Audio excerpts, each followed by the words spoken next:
sa bulle partagée. C'est maintenant ou jamais, ça peut faire des émules, qui sait.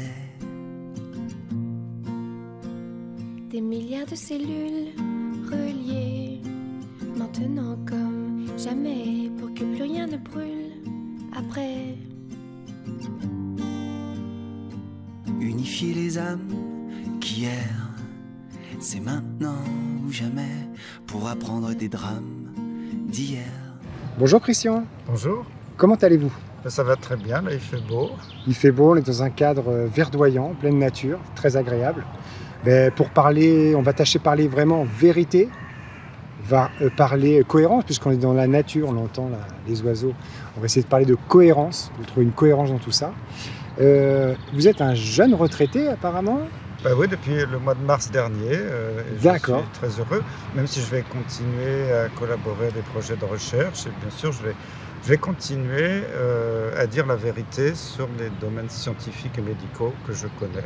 D'accord. J'avais déjà commencé avec la maladie de Lyme il y a quelques années, qui était une grande imposture médicale qui continue à nuire à des millions de malades dans le monde. Et là, je continue à parler du Covid.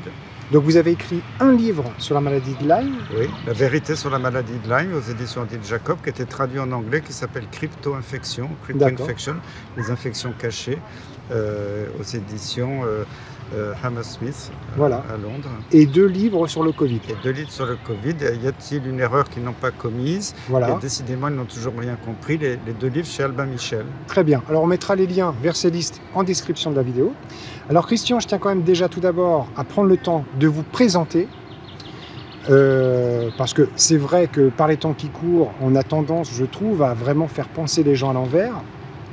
Alors Christian Perronne, donc médecin spécialiste des maladies infectieuses et tropicales, donc ancien directeur adjoint du Centre national de référence de la tuberculose à l'Institut Pasteur de Paris, cofondateur et ancien président de la Fédération française d'infectiologie et ancien président du groupe consultatif national sur la vaccination, ancien membre du conseil scientifique de l'Institut de recherche en microbiologie et maladies infectieuses, ancien président de groupe de travail à l'agence de médicaments, l'ANSM, il y en a encore 2, ancien président de la commission spécialisée maladies transmissibles du Haut Conseil de la santé publique, donc c'est une instance française chargée d'apporter une aide à la décision au ministre de la Santé. Vous avez quand même occupé des postes très importants.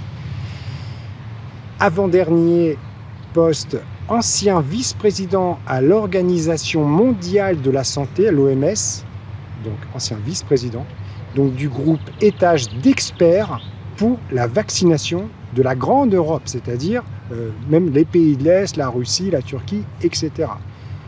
Donc là, on ne peut pas dire que vous êtes un anti-vax, j'ai plutôt tendance à dire que vous êtes un pro-vax et un grand spécialiste. Je me suis toujours battu pour la vaccination et je me suis battu pour la santé publique. Je faisais ça à mi-temps parce que j'avais mon service, je m'occupais de malades et j'avais la direction d'un service de maladies infectieuses à l'hôpital de Garches, qui est un hôpital universitaire. Là, il y avait l'enseignement. Et en plus, j'ai travaillé effectivement dans toutes ces commissions et pendant 15 ans, j'ai conseiller des différents ministères de droite et de gauche pour gérer les épidémies, pour les aider dans la politique vaccinale. Donc les épidémies, ça me connaît, quoi. Exactement. Et il y avait un dernier poste aussi que vous avez occupé, c'était ancien président du collège des professeurs de maladies infectieuses. Voilà. À l'époque, les collègues m'aimaient bien, ils me lisaient régulièrement. Mais ils sont au pouvoir, c'est pour certains maintenant. Il y en a, oui, qui maintenant travaillent avec les autorités, mais bon. Ouais, d'accord. Bon. Très bien. Bon, donc au niveau de votre carrière, je pense que vous êtes crédible par rapport à votre position sur le Covid. Je pense que là, vous avez suffisamment de... Et c'est étonnant parce que subitement, avant vous êtes une référence scientifique internationale, mais subitement, il y a 2 ans, vous devenez paranoïaque et vous perdez la raison en fin de compte. Quasiment, on m'a traité de charlatan. Charlatan aussi. Voilà. Alors, c'est drôle parce qu'en même temps, Alexandra Orion-Claude, qui est une généticienne connue et respectée, pareil, hein, en même temps, elle est devenue paranoïaque, voilà, et aussi côté charlatan aussi. Luc Montagnier, qui est un des rares prix Nobel, pareil, hein, subitement, la même foudre l'a frappé. Et on a aussi Didier Raoult, hein, qui dirige le plus grand centre d'infectiologie français et un des plus grands d'Europe, et c'est même lui qui l'a créé, et aussi hein, subitement frappé par cette même foudre, donc il a perdu la tête et c'est devenu un charlatan. Et on a aussi l'ancien vice-président de Pfizer, pareil, Mike Yeadon, qui est ancien directeur scientifique de Pfizer, qui aussi, à l'entrée du Covid, et lui il dit il faut tout arrêter, etc., va devenir aussi fou. Donc, et puis on a aussi le professeur Robert Malone, qui est le pionnier de l'ARN messager, un grand professeur américain. Donc tous, là, vous êtes frappés par la même foudre, vous devenez subitement fou, vous êtes jusqu'au Covid des références internationales avec des CV à tomber par terre, mais vous souffrez de folie ou je ne sais quoi. Professeur, est-ce que vous pourriez maintenant nous parler donc, de ce que vous avez vécu, vous, sur le terrain, avec cette arrivée du Covid? Parce que dès le début, vous écrivez un livre, parce que vous voyez des incohérences. On parle de cohérence. Oui, mon premier livre est sorti début juin 2020, donc juste après la première vague qui avait commencé en France en mars 2020. Et dès le début, j'ai vu que ça n'allait pas, parce que toutes les décisions prises étaient complètement folles ou à contresens. Même par exemple, qu'est-ce qui se je vous donne les exemples, mais je veux dire une chose dont je suis fier, c'est que depuis mars 2020, où je suis allé dans les télévisions, à l'époque j'étais invité encore dans les grandes télévisions, j'ai jamais changé de discours une seule fois.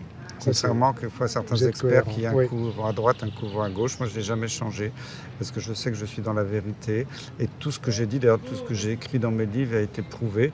On n'a jamais pu m'attaquer. Vous n'avez aucune attaque en diffamation? Rien, aucune. Parce que tout ce que j'ai dit depuis 2 ans et demi a été prouvé, même si je l'ai dit à l'avance, j'étais un peu Madame Soleil quelquefois, mais a posteriori je me dis mais j'ai dit ça il y a 1 an, mais que j'avais prédit arrive aujourd'hui. Mais ça, comme preuve sur le terrain, j'ai une amie qui travaille à France Télévisions, elle me disait, mais avant Christian Perron, on lui courait derrière, les journalistes.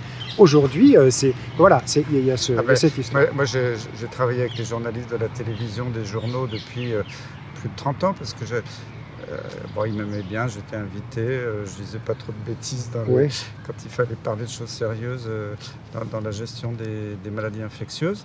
Et subitement, c'était quand même influencé par les autorités, parce que c'était un message du Conseil supérieur de l'audiovisuel, qui était public, c'est pour ça que je peux en parler, qui a dit qu'il ne faut plus inviter Perron sur les plateaux, ou il faut lui mettre des solides contradicteurs en face, parce que voilà, on n'acceptait plus une parole qui remettait en cause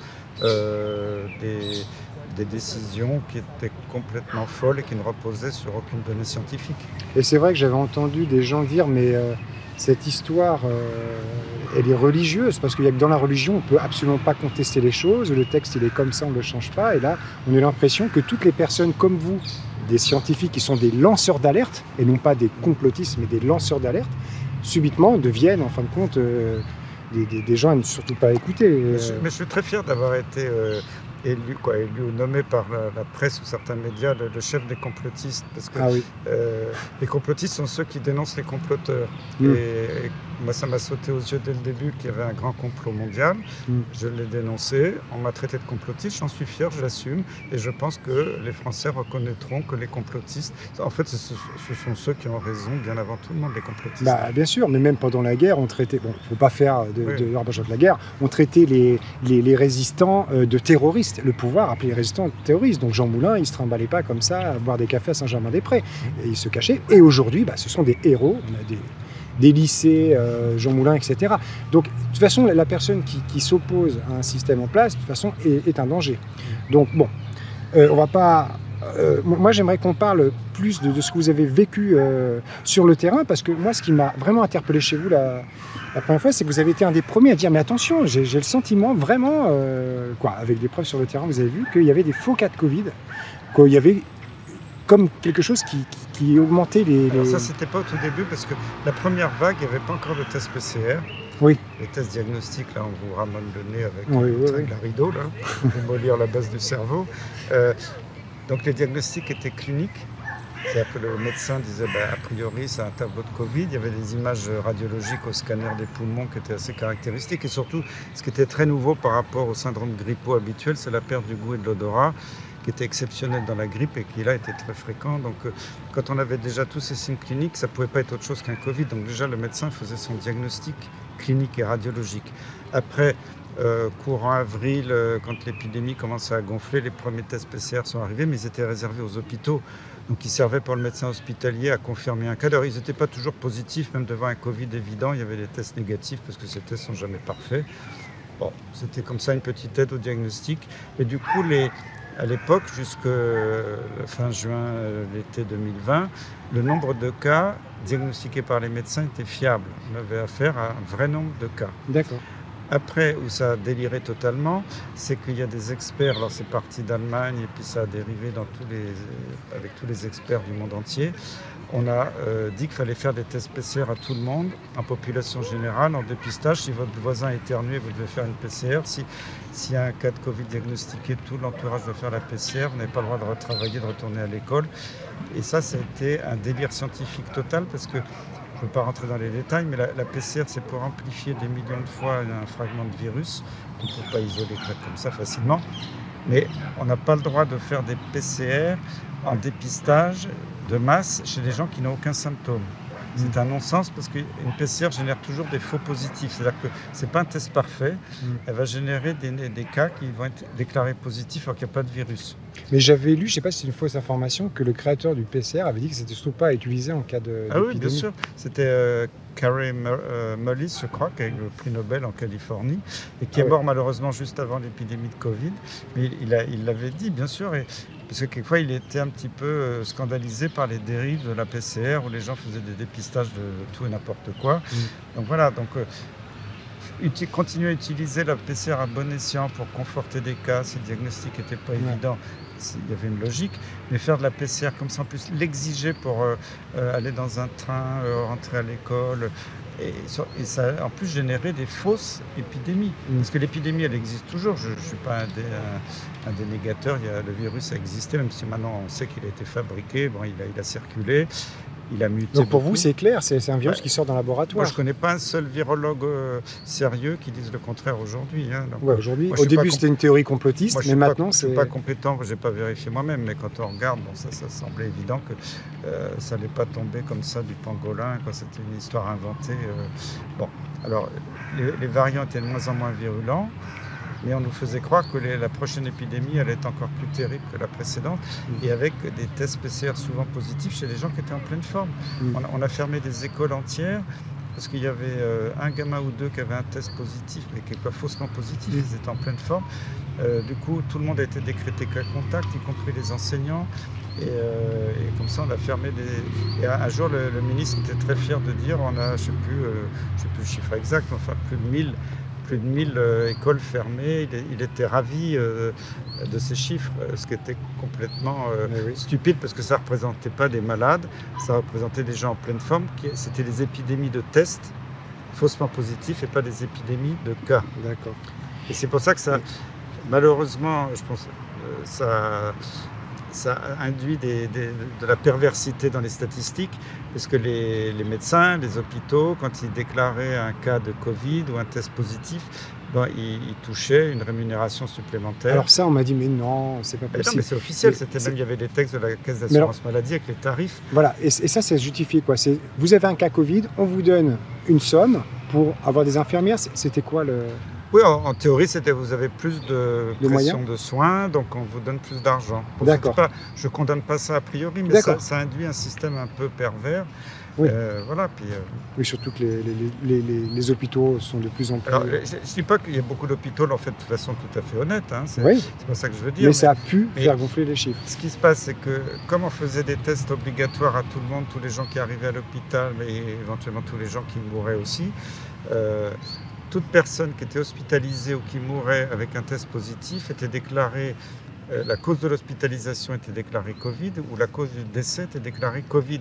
J'ai des gens qui n'avaient pas eu du tout le Covid, ils étaient morts d'un infarctus du myocarde, morts d'un cancer. Et là, ils touchaient une somme d'argent. Pas les malades. Mais non, oui, mais l'hôpital. L'hôpital, oui. Mais bon, je ne dis pas que les hôpitaux l'ont fait de façon malveillante, mais c'est un système qui a été mis en place et qui touche de l'argent en plus, je m'en moque, c'est pas mon problème.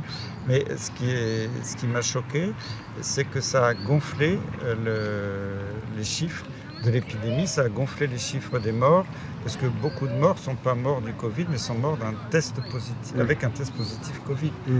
Puis il y a eu, dans les morts, il ne faut pas oublier tous les gens qui n'ont pas eu accès aux soins, parce qu'on a fermé des secteurs entiers d'activité pendant des mois, la chirurgie, la cancérologie, les soins d'urgence cardiaque si on fait un infarctus, et les gens n'avaient plus accès aux soins. Et il y a eu des morts à cause de ça. Et alors donc, arrive le vaccin. Mais vous êtes un des premiers à dire, mais non, mais ce n'est pas un vaccin. Est-ce que vous pouvez nous en retoucher 2 mots? Alors ça, j'avais écrit une lettre publique, soit c'était vers la fin 2020, d'ailleurs après qu'elle a été traduite en anglais. Parce que vous êtes quand même un spécialiste des vaccins, là vous avez beaucoup à dire. Moi j'ai dit attention, c'est une technologie tout à fait nouvelle, qu'on n'a jamais utilisée. Moi j'entends dire, mais si l'ARN, on l'utilise depuis 30 ans. Non. Il y a eu quelques essais sur des tout petits nombres de malades cancéreux avec des thérapies géniques, mais d'ailleurs quelquefois il y a eu certains succès qui ont été publiés, mais ce n'est pas un traitement miracle, sinon tous les gens qui ont des cancers auraient des thérapies géniques depuis 20 ans. C'était expérimental chez quelques personnes. On n'a jamais utilisé de l'ARN messager comme ça de façon massive chez des millions de gens. D'accord. Pour vous c'est tout nouveau, c'est expérimental. C'est une grande première. Et en plus, les autorités reconnaissent elles-mêmes, même si de temps en temps elles disent « non, mais c'est pas expérimental, tout est sûr ». On est toujours en phase expérimentale. Mais oui, parce que la pharmacovigilance se termine quand de 2023 l'année prochaine, je ne sais plus trop la date. Mais on est toujours dans ce qui s'appelle la phase 3 en pharmacologie. C'est-à-dire que phase 1, c'est chez l'animal. Phase 2, c'est on regarde un petit peu la dose chez l'homme, quelle est la dose toxique supportable. Et phase 3, c'est l'essai chez des malades. Ou pour un vaccin, ce n'est pas des malades, c'est pour prévenir une maladie, avec des volontaires. Et normalement, en phase 3, les gens doivent être volontaires, signer un consentement éclairé, ce qui n'a pas été le cas, avant d'avoir l'autorisation de mise sur le marché, ce qu'on appelle l'AMM ou la commercialisation. Or là, les laboratoires ont obtenu une AMM, donc autorisation de mise sur le marché conditionnelle, alors qu'on est toujours en phase expérimentale, et c'est totalement illégal pour 2 raisons. D'une part, c'est qu'on sait depuis le début de l'épidémie qu'il y a des traitements qui marchent de façon merveilleuse, comme l'hydroxychloroquine, l'azithromycine, l'ivermectine, la vitamine D. Maintenant, c'est prouvé par des études sérieuses, ce qu'on appelle les méta-analyses, des analyses qui analysent tout, en comparant les pays. Donc ça, il n'y a plus de doute. Donc, ils n'auraient pas pu avoir cette autorisation de commercialiser leurs produits qu'ils appellent vaccins, qui ne sont pas des vaccins, s'ils avaient reconnu qu'un seul médicament marchait. Et secondo, il est totalement interdit dans les traités nationaux, internationaux, de rendre obligatoire une substance expérimentale. Ça rappelle Nuremberg, ça. Ça rappelle les crimes contre l'humanité, c'est formellement interdit par tous les codes. Et pourtant, en enlevant nos libertés, ils y parviennent. Et tout le monde dit que tout va bien. On injecte, Madame la Marquise, des produits expérimentaux dont on ne connaissait rien sur l'efficacité, sur la toxicité. Alors, il y a eu des études sorties dans des grands journaux, mais il y a eu quand même une américaine qui avait balancé dans le British Medical Journal, qui est un journal anglais important, qu'elle avait participé dans une boîte privée aux États-Unis à l'évaluation des vaccins d'un grand fabricant de vaccins, et qu'elle a balancé qu'il y avait des données qui avaient été truquées. Ça, c'est public, c'est pas moi qui le dis. Donc même les données sur le vaccin étaient truquées. Maintenant, il y a le rapport de Pfizer qui est public, où on voit que Pfizer savait déjà que leur vaccin finalement ne marchait presque pas et qu'il avait des effets secondaires graves. Mais quand vous travaillez à l'ONU, là, vous apprenez que l'industrie pharmaceutique fait partie des industries les plus corrompues. Je n'ai pas travaillé à l'ONU, mais j'avais fait une action à l'ONU et à l'OMS avec des collègues internationaux, des scientifiques, pour la reconnaissance de la maladie de Lyme chronique. C'est un autre débat. Et c'est là où un rapporteur spécial de l'ONU à Genève m'avait dit « Mais monsieur Perron, il faut que vous sachiez que l'industrie pharmaceutique, c'est la plus grande cause de corruption au monde, au-dessus de toutes les autres industries. » Mais parce que là, on voit bien que ces injections finalement, on ne peut plus porter plainte contre le laboratoire. Enfin, quand maintenant on porte plainte... Ils ont été rusés parce qu'ils se sont fait immuniser, parce que normalement c'est le vaccin qui devrait immuniser, mais là, ils se sont fait immuniser eux-mêmes contre les plaintes des victimes qui auraient des effets secondaires graves, voire qui mourraient. Là, on ne peut plus porter plainte contre eux, en fait. Parce que les États leur ont accordé une immunité, comme l'immunité diplomatique. Si jamais il y a des effets secondaires et que des familles demandent des indemnités, c'est à l'État de payer. C'est à l'État, mais... Et pas aux fabricants. Et ça, c'est un scandale gigantesque. Mais ça, moi, je trouve ça inquiétant, parce que ça veut dire, du coup, que l'État a tout intérêt à pas référencer les effets secondaires, parce que c'est lui qui va raquer. Donc c'est échec et mat, en fait. De toute façon, déjà, en France, comme dans beaucoup de pays, les médecins souvent ne déclarent pas toujours tous les effets secondaires de tous les médicaments. C'est un peu fastidieux. Oui, c'est long, on m'a dit. Il faut aller sur le site, c'est long. Il faut rentrer sur des sites, donc ça leur casse un peu les pieds, je dirais, en situation normale. Ils le font pour les cas graves. Là, avec cette inoculation de produits expérimentaux appelés vaccins, on sait qu'il n'y a même pas 10%, même des gens disent 1% des effets secondaires graves qui sont déclarés, y compris pour les morts.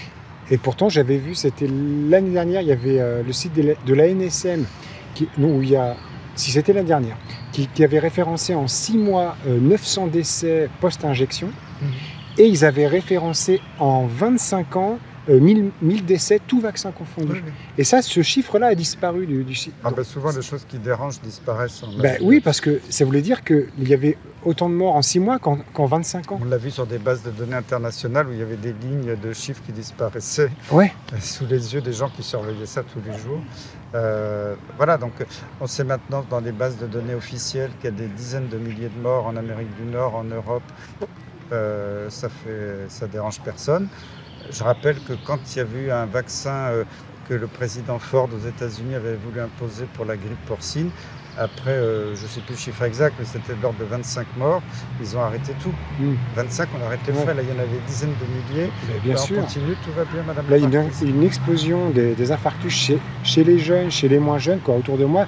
Dès que je parle beaucoup avec les gens, on m'en remonte des effets secondaires, des gens qui subitement, dans les 15 jours qui suivent, vont avoir de la tension, ou alors des infarctus. Autour de moi, il y a des gens qui font depuis la vaccination, pseudo-vaccination, des hypertensions artérielles très sévères alors qu'ils n'avaient jamais d'hypertension, quand il y a des problèmes d'infarctus, je connais des gens qui sont décédés, et j'ai entendu parler aussi autour de moi d'enfants décédés, ou des jeunes de 17-20 ans. Pas des petits-enfants dans mon entourage en tout cas, mais des... Il y avait ce jeune, je ne sais plus comment il s'appelle, ce jeune, un beau jeune homme blond, l'été dernier, qui s'injecte et le soir même décède, et son père met son QR code, fait une vidéo avec le QR code et dit je suis sûr que c'est ça. Et donc tous les médecins plateaux s'accordent pour dire que non, c'est une intoxication alimentaire, il y avait une molécule présente dans la cacahuète qu'il a mangée, il est mort de ça. Et moi, je me rappelle, je m'étais fait massacrer sur Facebook parce que j'avais partagé ça. On m'a dit, mais t'es un fou, toi, tu n'as pas confiance, etc. T'es un complotiste et tout.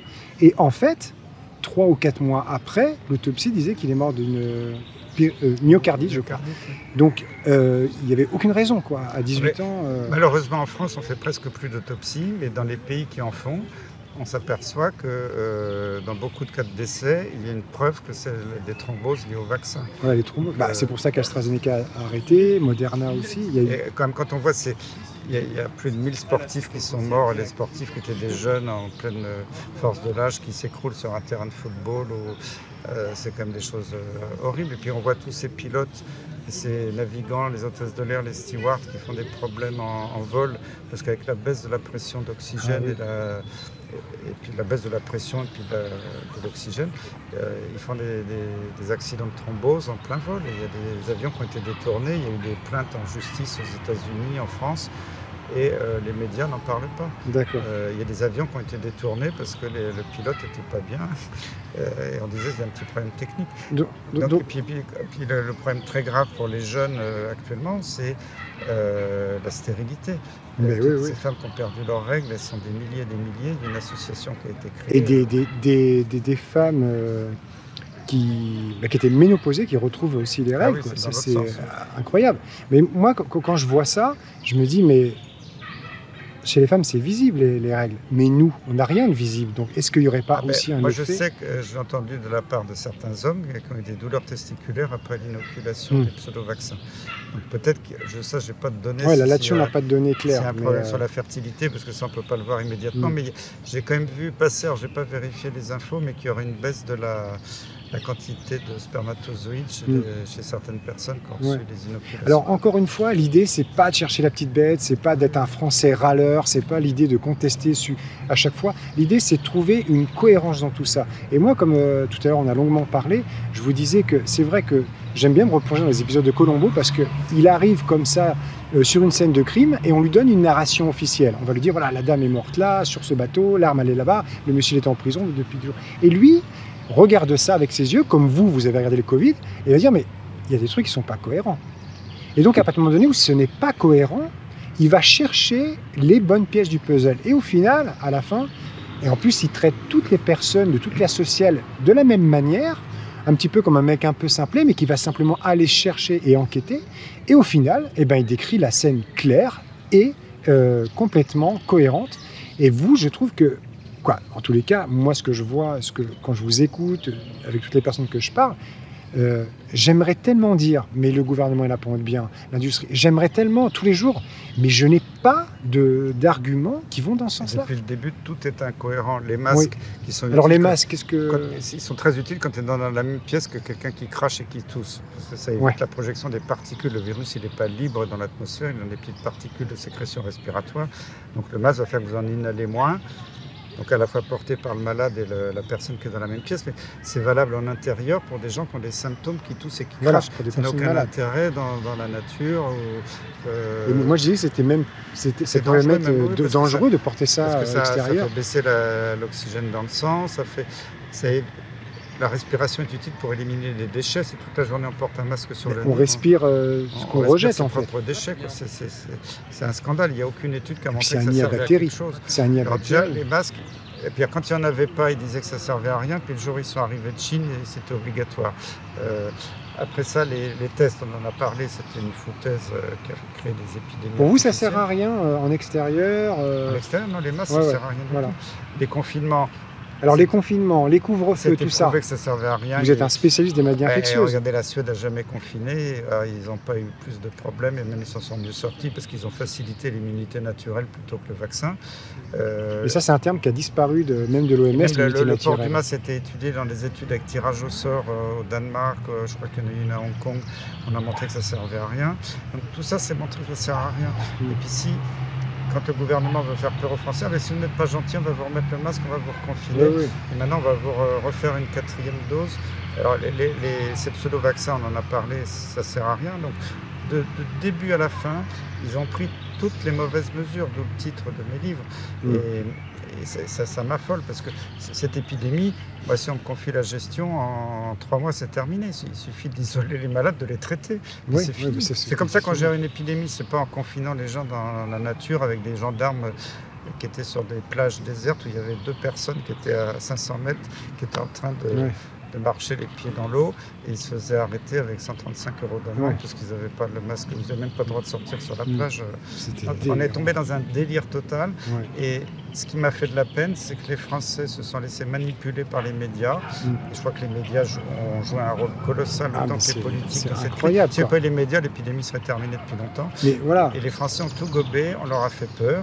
C'est la technique qu'ont utilisé les nazis, c'est de faire peur. Mais même le dressage, un animal, on le dresse par la peur. Au début, on peut même le taper avec un bâton, et ensuite, il y a juste à montrer le bâton parce qu'il a peur, et c'est comme ça qu'on le fait assis, couché, debout.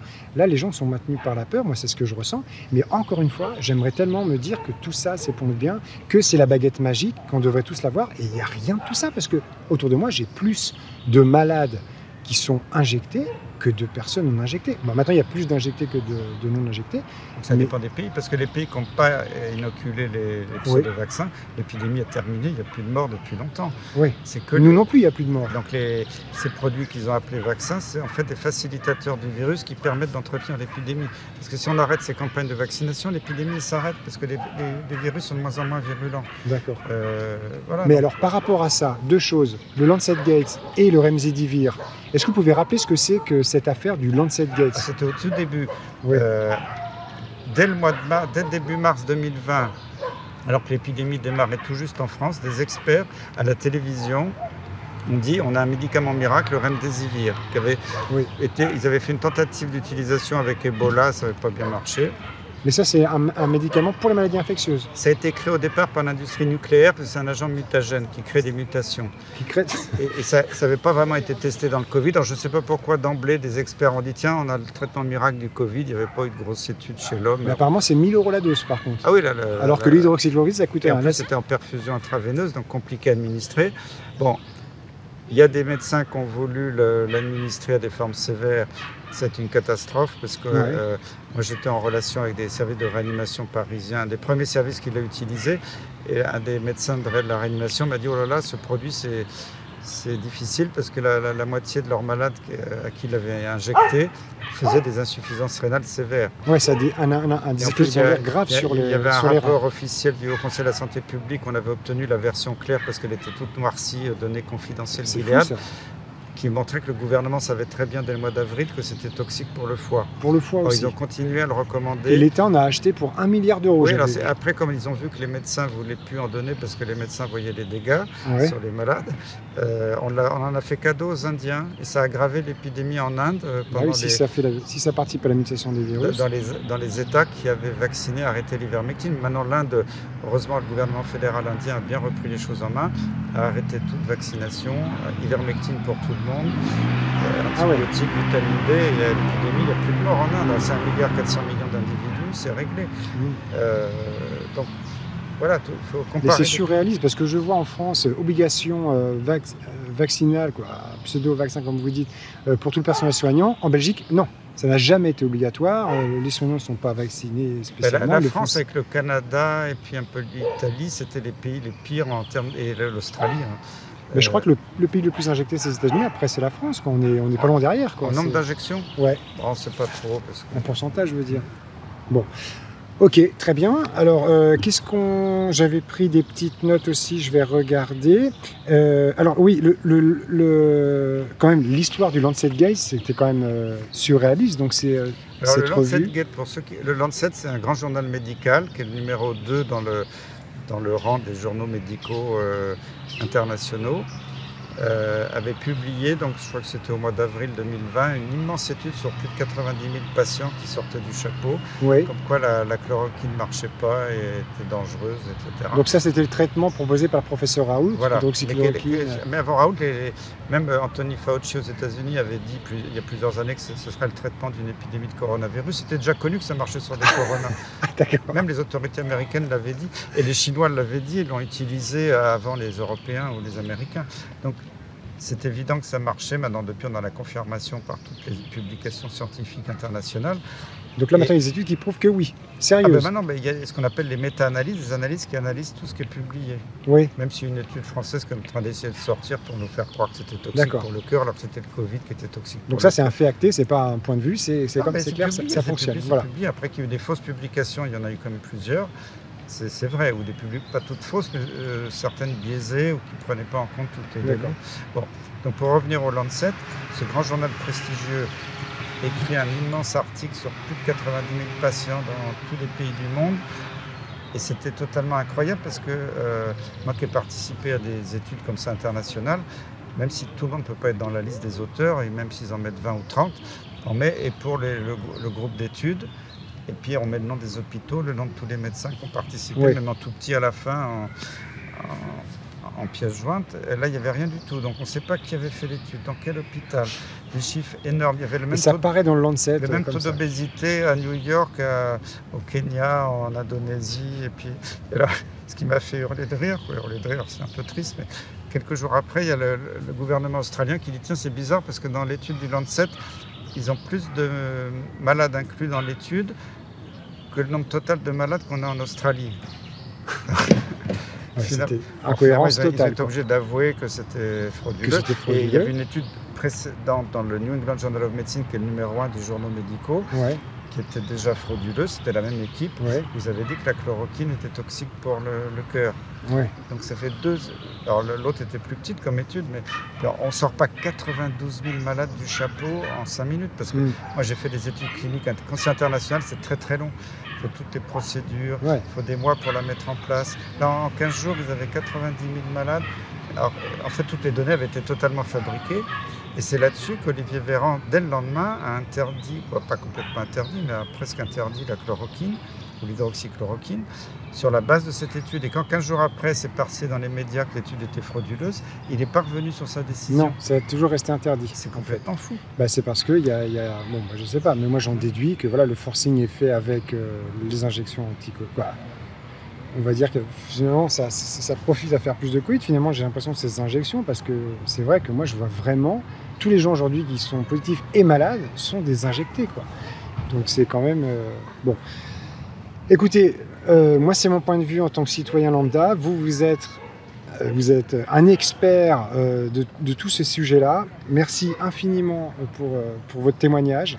Je ne sais pas sur quoi est-ce qu'on pourrait conclure sur cette petite vidéo. Il faut conclure sur une note d'optimisme. Voilà, c'est tout que à ça fait. devient tellement ridicule tout ça. Ils sont en train de nous sortir. Là, j'ai lu hier, je n'ai pas vérifié la source qui a lancé ça, qu'un expert français avait dit qu'il y avait un nouveau coronavirus terrible qui arrivait, un nouveau variant. Ouais. Il allait faire 20 000 morts en France. Mais comment est-ce Alors que qu'on moi ça avait fait déjà halluciner de prédire dans la science on peut sait que prédire toutes comme ces ça. prédictions sont farfelues, on l'a vu avec les Ben prédictions anglaises, françaises, Mais oui, de Pasteur, de Suisse et tout ça. À chaque fois, ils pas sont de plantés. prédiction. Et Ouais. non, mais le but, c'est uniquement de faire peur aux gens. Oui. Parce que depuis que j'ai entendu ça hier, je revois des gens masqués dans la rue. Ça marche. Et ça marche à tous les coups, parce que ça passe non-stop à la télévision. Attention, le nouveau corona arrive, vos vacances, ils veulent pourrir les vacances des gens pour qu'à la rentrée, tout le monde accepte la vaccination. Ils ont déjà commandé des doses pour les enfants, ils ont commandé pour des milliards de doses. Ils ne vont pas arrêter là. Ils sont dans leur logique. Donc ils vont tout dans faire la pour logique nous du faire business, du capitalisme. Ok. Bon, bah très bien. Donc, mais je suis optimiste parce que je pense que c'est tellement peut gros, pas il y a tenir, tellement quoi. d'infos Ouais. qui sortent de partout que tout ça va se casser la figure. Mais oui, moi j'ai l'impression que c'est le dernier rugissement de la bête. En fin de compte, il donne tout. Le mensonge est tenu à coups de milliards, quoi. C'est vraiment phénoménal, quoi. Une cerise sur le gâteau nous a sorti l'autre jour la variole du singe. J'ai Oui. hurlé de rire parce que en plus c'était prévu comme pour le coronavirus. Bill Gates avait investi dans un vaccin de variole en 2019. Ils ont fait une répétition générale mondiale de pandémie variole du singe l'année dernière en disant que ça allait sortir en mai 2022. Ils sont très forts pour prédire. Mais oui. L'Agence du médicament européenne a préenregistré un médicament miracle qui n'a pas encore été testé chez l'homme. Et puis d'un seul coup, le même jour, dans 10 pays différents, en Australie, au Canada, aux États-Unis, en Suède, en Espagne, en France, le même jour, il y a des dizaines de cas. Les gens ont peur de cette maladie, alors que là, on connaît une augmentation de 300% des cancers en France. Les cancers, et là, par contre, on n'en parle pas, en fin de compte. Tous les cancers, alors j'ai pas les chiffres précis, j'ai pas vérifié, mais il y a une forte augmentation. On m'a dit. Beaucoup de cancérologues en Amérique du Nord, en Europe le confirment, ils n'ont jamais vu ça. Les radiologues qui font des cancers ou des échographies ou des scanners n'ont jamais vu une telle flambée de cancer et de maladies auto-immunes aussi. Ouais. Oui, bah ça, les maladies auto-immunes, ouais. Donc on pourrait dire oui, mais c'est parce que pendant les 2 ans de confinement, de tout ça, ces gens n'ont pas été soignés, ils avaient peur d'aller à l'hôpital. Je pense que ça explique aussi un peu les choses. Ça explique une partie des décès de cancer qui n'ont pas pu être soignés à temps. Mais là, cette flambée de cancer, c'est des formes très aiguës ou des rechutes qui surviennent dans les 15 jours ou le mois, ou très rapidement après l'inoculation des pseudo-vaccins. Mais est-ce que c'est vrai que les laboratoires ont fait en sorte qu'on ne référence pas les effets secondaires dans les 15 jours qui suivent les injections? Alors ça, je n'ai pas vérifié les dates exactes. Ça c'est un bruit qui court. C'est peut-être faux, j'en sais rien, mais le truc, c'est que... Je n'ai pas vérifié le chiffre officiel. Moi, tout ce qui est paralysie faciale, tout ça, des gens que je connais, c'est arrivé dans les 15 jours, quoi. Oui. Et les infarctus, pareil, tous ceux que j'ai vus, c'est dans les 15 jours, mais même c'est 3 jours. Et chez des gens moi j'ai vu les infarctus de 35 à 60 et quelques, mais c'est dans les 15 jours, quoi. Donc, bon, il y a quand même des questions à se poser. Mais de toute façon, ces chiffres sont tellement énormes qu'ils vont sauter aux yeux des gens bientôt. On ne pourra pas les camoufler sous le tapis éternellement. C'est pour ça que je suis optimiste, parce que les gens qui nous enferment dans tous ces mensonges ne pourront pas continuer éternellement dans ces mensonges. Voilà. C'est pas possible. Donc il faut croire à la vérité. La vérité finit toujours par l'emporter. Bien sûr. C'est un peu ce que je me dis souvent, quoi. On peut mentir un certain temps, mais pas éternellement. Et la vérité, la passion, l'amour l'emporteront sur le déni, la cupidité, le mensonge. Bref, on le sait. on s'y accroche. Merci beaucoup, professeur. Merci beaucoup. Merci pour tout. Et puis, j'espère dans une prochaine vidéo, pourquoi pas dans le futur. Bonnes vacances quand même. Voilà, et puis bonne retraite. Merci. Merci.